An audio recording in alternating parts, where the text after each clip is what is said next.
workers were searching the factory for parts. How you guys doing today?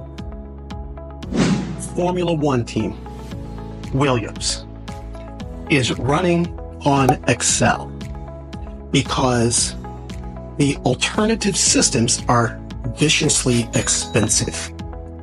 The article goes on to explain that ERP, Enterprise Resource Planning Systems, and I'll just stop right there. Microsoft Excel is viciously expensive to the operations of the Williams F1 team because it's failing, and who knows how much they're spending because of that failure. It's really hard to track. It's hard to track on when I had to use a subpar part. It's hard to track how much I spent on expedited shipping. It's hard to track how much I spent on a custom-made part from a local, manufacturer that should have come from the OEM. There's so many ways. How many human hours were spent searching that factory for parts? How many human hours were spent on repairs that should have never needed to be done because of parts-related problems? It goes on and on. But the next thing that's viciously expensive is using the wrong software again. Go ahead, implement an ERP for your asset management, maintenance, and operations, and watch it get even more viciously expensive and still not solve the problem. Better than Excel? I'll say yes, but it's not going to solve the problem. There are some behemoths out there in the ERP world, based in Europe, like Williams, that have convinced the world that you need an ERP to solve this problem. The truth is, you need an enterprise asset management platform to solve this problem, because an enterprise asset management platform is about the holistic management of the asset, and that means the complete supply chain, womb to tomb, that it takes for the operations to go from, let's say, raw material in to packaged product out the door. Yes, an ERP does some of those things very well. What it doesn't do very well is that core operation of the asset. Does all the stuff around it, but not that core operation of the asset. There is a reason that IBM Maximo is worldwide the leading software in nuclear power plants. There is a reason that defense militaries use it worldwide to operate their most critical vessels, aircraft. There's a reason that IBM Maximo is in 90% of the pharma companies globally. It is built for this job, and it does it incredibly well. It is fit for purpose. ERPs are not. So, you know what? James was right. Pat was right. They'll spend $100 million implementing an ERP. It will be viciously expensive, and they will still come up short of their goal. But if they spent $10 million on Maximo, they'd be loving it. They'd be sipping cocktails by the pool because shit's working. How do we get there? Business value assessment. Let's understand what we're really trying to do.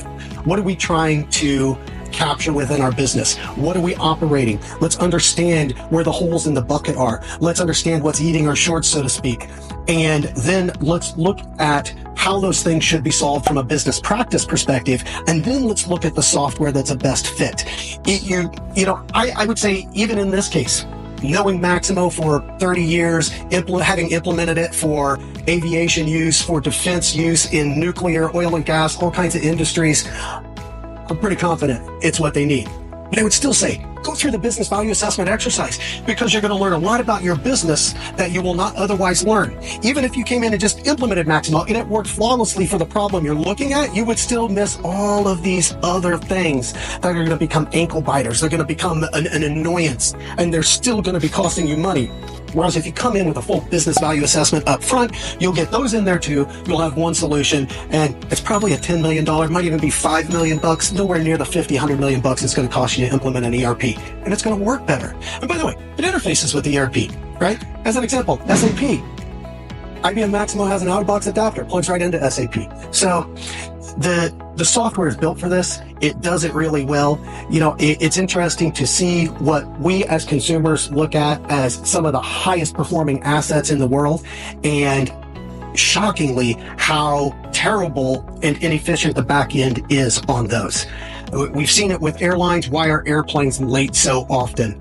Weather is a component thereof, but more often than not, when that pilot in the cockpit comes on and says, ladies and gentlemen, we should be out of here in just a couple minutes. We had one light come on, a technician's on his way.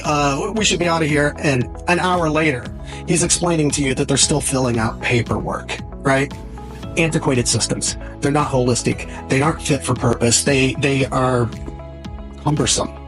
They are incomplete. They don't manage the whole business process end to end. It's across all industries. IBM has introduced the Maximo application suite because they recognize this. They recognize that we need to move forward globally. We need to adopt AI. We need not only to be able to manage our assets, we need to get predictive. And that's what the application suite is built for. And recognizing all of that, that's why we come in with a business value assessment, so we can set the stage today, that foundational level, so that you can start building. You can build your skyscraper. Love to hear your thoughts. Comments below. Like us. Look forward to talking to you.